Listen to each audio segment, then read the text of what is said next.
Nós recebemos muitos e-mails de mulheres que dizem: eu não sou roupa, mas já fui trocada. E para a mulher que já tem um probleminha grande de baixa autoestima, né? Ser trocada é como se tivesse sido substituída por outra que serve melhor. É como se fosse uma peça, um objeto no que ela se sente. E além da dor de ter sido traída ou traído, o trocado não faz mais parte da vida do outro e é preciso ainda lidar com essa rejeição, né? Mesmo depois de tudo ter acontecido. E isso não é nada fácil, né? Nós sabemos. Mas hoje vamos ver como é possível passar por isso tudo e ser feliz em um novo relacionamento. Nós vamos conversar com a Marli, que está aqui, e vai compartilhar com a gente um pouco mais da história dela. Sejam bem-vindos. Obrigada. Marli e o seu filho Flávio estão aqui. Tudo bem, Flávio? Tudo bom, graças a Deus. Mas antes, vamos conhecer um pouquinho da história dela. Marli, você sentiu na pele a situação de ser trocada por outra, né? Eu senti. Você ser trocada como se fosse uma roupa velha, algo assim que não serve mais. É horrível, é horrível. Chorava muito, não queria comer, não dormia. Você acha que ele te trocou por outra por quê, Marli? Ele me trocava por meninas mais jovens, né? Eu me achava velha, feia, acabada. E por eu achar isso, eu fui ficando realmente. E na época eu era muito dependente dele. Eu era muito dependente, assim. Eu vivia ele, eu respirava ele. No geral, ele sempre saía, dormia fora, passava 2, 3 dias. Chegava de madrugada, às vezes cheirando a perfumes, né, diferente. Às vezes chegava marcado de batom. Mas acabava deixando por isso. E até que um dia ele saiu de casa, foi morar com a outra. Vou morar com ela porque ela é melhor, porque ela é mais bonita, porque ela me completa, porque ela é isso, porque ela é aquilo. E eu não pude fazer nada, né? Você chegou a pedir para ele não ir? Por eu ser muito dependente, eu falava para ele, né? Não vai. Por que você vai me deixar? Por que você sai com outra? O que está faltando de mim? Fala que eu vou fazer. Sabe, eu me humilhava muito, me rebaixava muito para ele. Como que você se sentiu depois que ele saiu de casa e realmente ficou com outra mulher? Eu me achava um lixo. Uma porcaria, assim. Eu me achava a pior das pessoas, muito feia, ridícula. Eu fiquei assim, né? Você não achava que outro homem pudesse se interessar por você? Não. Eu achava que não. E nunca mais eu ia casar de novo, que eu ia, né, conhecer a felicidade sentimental. Eu pensava que não, porque ele foi uma pessoa que me destruiu muito. Eu deixei, né, ele me destruir. Mas apesar de todo o sofrimento, a Marli conseguiu dar a volta por cima. E você vai saber agora o desfecho dessa história. Então, Marli, você hoje tem consciência que aquilo tudo aconteceu, mas não poderia ter sido diferente. Porque você entrou na vida dele quando ele ainda era casado. Verdade. Eu entrei na vida dele, ele era casado, inclusive eu conhecia a esposa dele. Né? Eu frequentava a casa dela. E um dia eu fui com a irmã dele, a gente foi numa festa interior e a gente encontrou com ele lá, né? Então eu não costumava beber e comecei a tomar um drink, um negócio lá, doce, e comecei a beber, de repente eu saí de mim, assim. E foi aí nessa mesma noite que aconteceu da gente ficar juntos, né? E a partir daí, a esposa dele ficou sabendo, né? A vizinhança, cidade pequena, tudo, a notícia corre rápido. E ela ficou sabendo, me procurou, veio conversar comigo. E eu senti muito por aquela situação, né, que eu estava provocando, e ela muito triste, chorando. E eu quis esconder a verdade. Eu falei para ela que ela não acreditasse que era boato, jamais eu ia fazer isso com ela, para ela não largar o esposo dela e tal, porque o meu intuito era, aconteceu, mas eu ia procurar o meu caminho, né? Na época, meus pais também separados, eu vivia sempre na casa de um, na casa de outro. Aquilo que aconteceu foi a gota para ela, porque ele já vinha fazendo, traindo ela. Não foi a primeira vez para ele? Não, para ele não, ele já vinha traindo. Aliás, ela já era o segundo casamento dele. E ela foi embora com 3 filhos, foi muito chato. E então eu fui para casa de uma colega e ele foi me buscar para casa dele, para morar junto com ele. E eu fui para casa dele e na primeira noite, né, ele já dormiu fora, chegou de manhã. Virou uma bagunça na minha cabeça, eu não sabia o que fazer, para onde ir, quem procurar, e fui aguentando aquela situação na esperança que ia mudar, que comigo ia ser diferente. Quer dizer, a gente sempre motiva as pessoas a terem fé, mas não esse tipo de fé, porque esse tipo de fé não foi inteligente, né? Você teve fé ou esperança de que as coisas iam ficar boas, mas sem nenhuma evidência que isso iria acontecer. Ao contrário, você tinha evidência de que a coisa não iria dar certo, porque ele já tinha tido outros relacionamentos, já não era a primeira vez que ele traía a esposa, você acabou sendo uma das que com quem ele traiu a esposa. Ora, um homem desse, o que esperar dele, né? É verdade. E as consequências também, né? Da onde o exemplo que você teve em casa, né? Como que prejudica os filhos. Às vezes o casal pensa que a melhor coisa é se separar. E não se conserta problema criando outros problemas.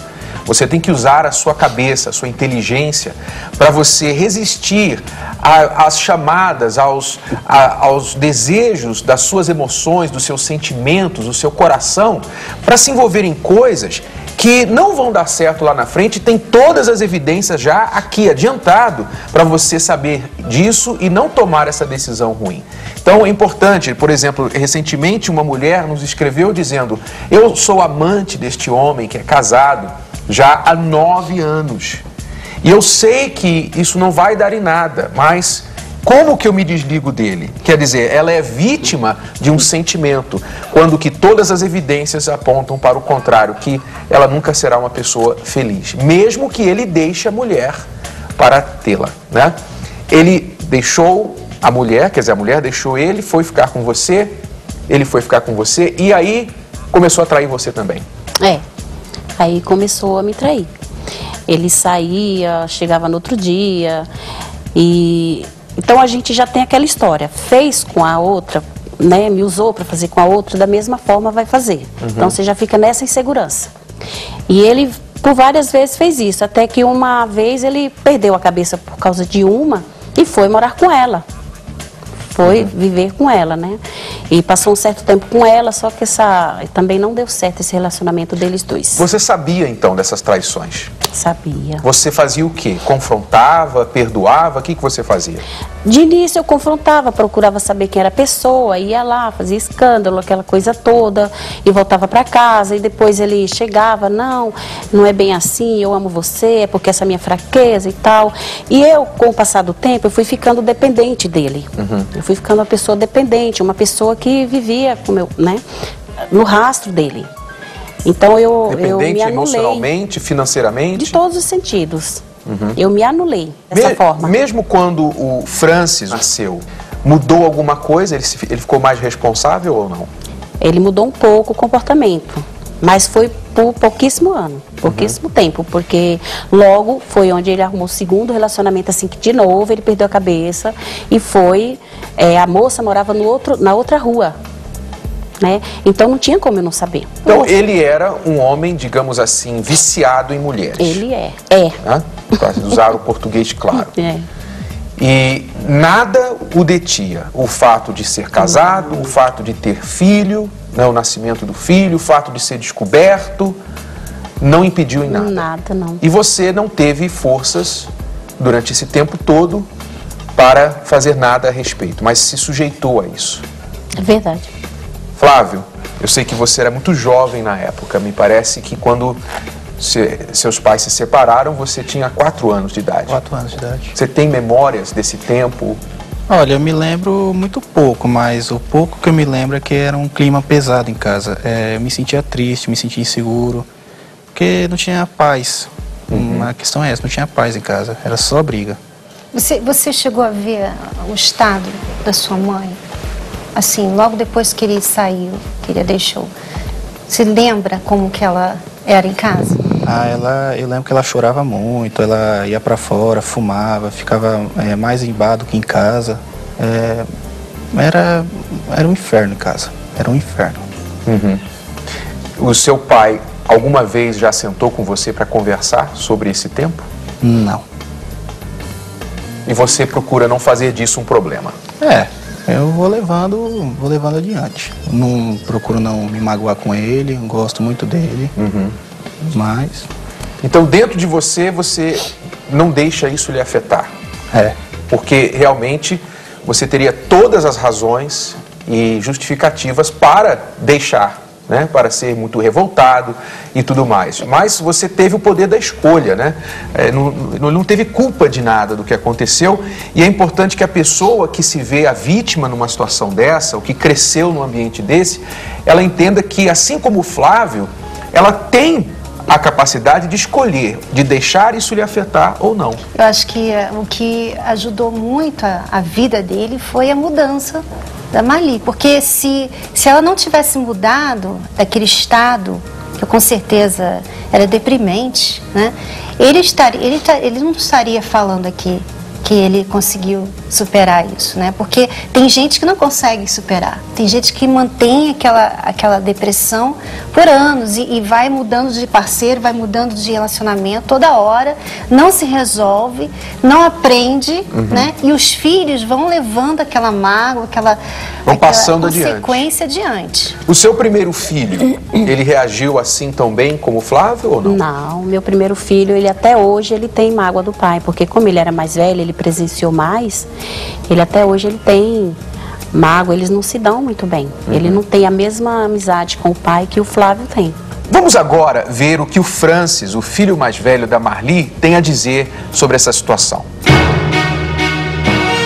Meu pai vivia no boteco tomando uma cachaçinha, minha mãe ficava em casa, às vezes ele chegava bêbado e agredia ela, ou eu mesmo, sem motivo. Minha mãe pediu para me pegar um ovo na geladeira. Aí eu fui procurar esse ovo e eu não achei. E ele tava só olhando para mim. Aí quando ele ficava olhando para mim, eu já ficava com aquele medo. Sabe aquele medo que você não consegue achar as coisas? Você já fica cego, né? Aí eu falei, mãe, não tô achando não. Aí ele levantou, foi lá, abriu a geladeira. Aí pegou minha cabeça assim e enfiou dentro da geladeira assim. Falou, aqui o ovo aqui, ó, você é cego. Aí minha mãe já meteu um tapão nas costas dele. Aí naquele dia teve uma briga. Quebrou fogão, quebrou meu videogame. Ele era muito agressivo mesmo, assim.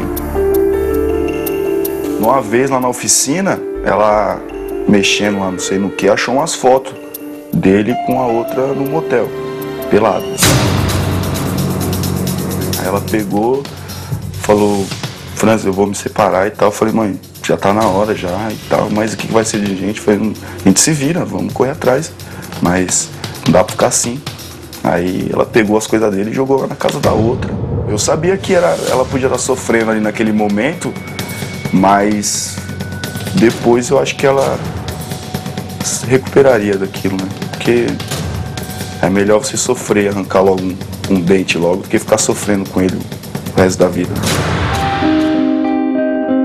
Eu tinha sonho de ser jogador de futebol, alguma coisa assim, e meu pai nunca me apoiou, nunca me deu...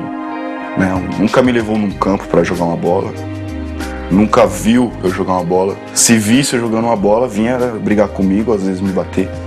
Então, isso mata um sonho de uma pessoa. E com meu filho eu vou tentar ser totalmente diferente, né?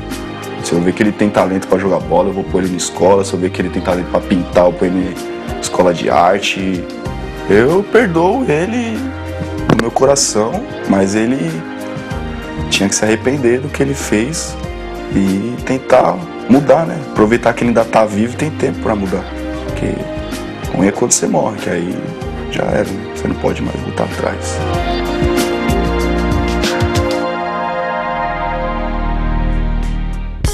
Você, depois da separação, você conseguiu recobrar a sua autoestima, você conseguiu vencer aquilo que você tinha como sequelas daquele relacionamento abusivo, frustrante, e você casou-se novamente. É verdade. Não é isso? Você está casada hoje com outra pessoa há quantos anos?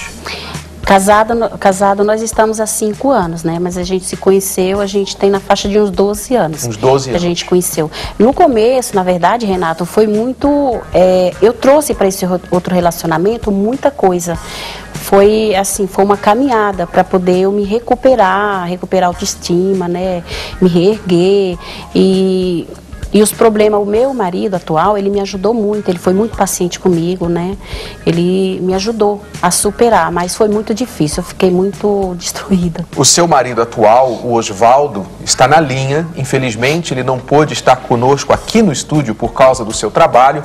Osvaldo, quando você começou a se envolver com a Marli, você sentiu algum receio de que o mesmo pudesse acontecer no seu casamento? Ela ficava muito no meu pé por causa do casamento, então eu ficava meio constrangido, né?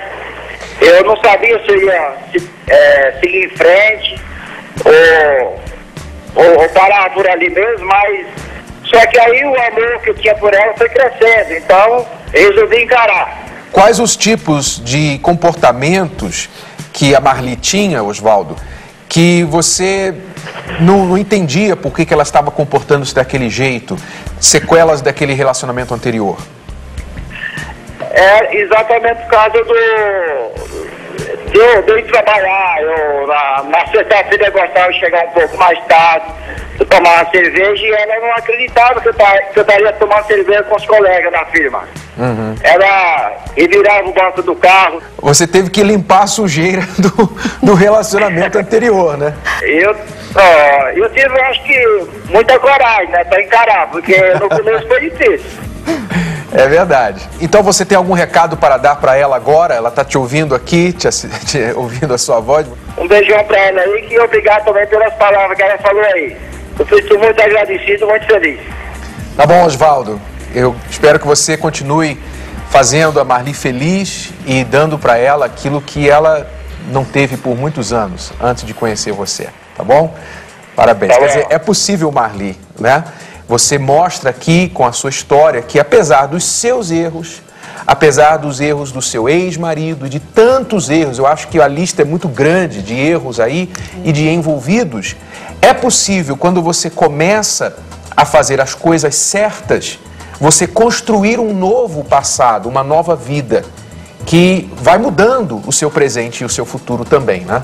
É possível, sim. Quando a gente começa a mudar dentro, né? Começa a mudar dentro, começa a mudar a mente, a maneira de ver, começa a se olhar também, porque eu não me olhava, na verdade. Então a gente começa a se olhar, porque como que eu vou dar algo para alguém se eu não tiver, né? Não posso dar algo para alguém se eu tiver vazia.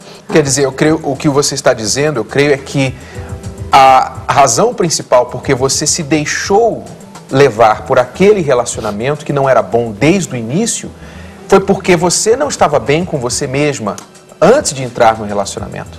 Isso mesmo, verdade, porque a gente quando já vem de pais separados, né, já é muita briga, então a gente já vem com aquilo, a gente já vem trazendo aquela carga, aquela bagagem pesada, né, então a gente vai aprender tudo de uma outra pessoa que também não tem nada para te ensinar. No seu caso, Marli, como que você conseguiu superar todo esse trauma de tantos anos?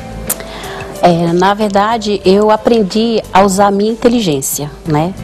Eu aprendi a usar mais o raciocínio, ao invés da emoção, do coração. Então, eu deixei mais de ser emotiva e ser mais objetiva, né? Então, isso foi que começou a mudar. Você começou a desenvolver isso? Eu comecei a dizer isso, exatamente. Pensar mais. Pensar mais. Em vez de sentir mais. Isso. Porque você se sentia coitada? Eu tinha pena de mim, eu tinha dó de mim. Coitada da Marli. E não resolvia nada. Não. Né?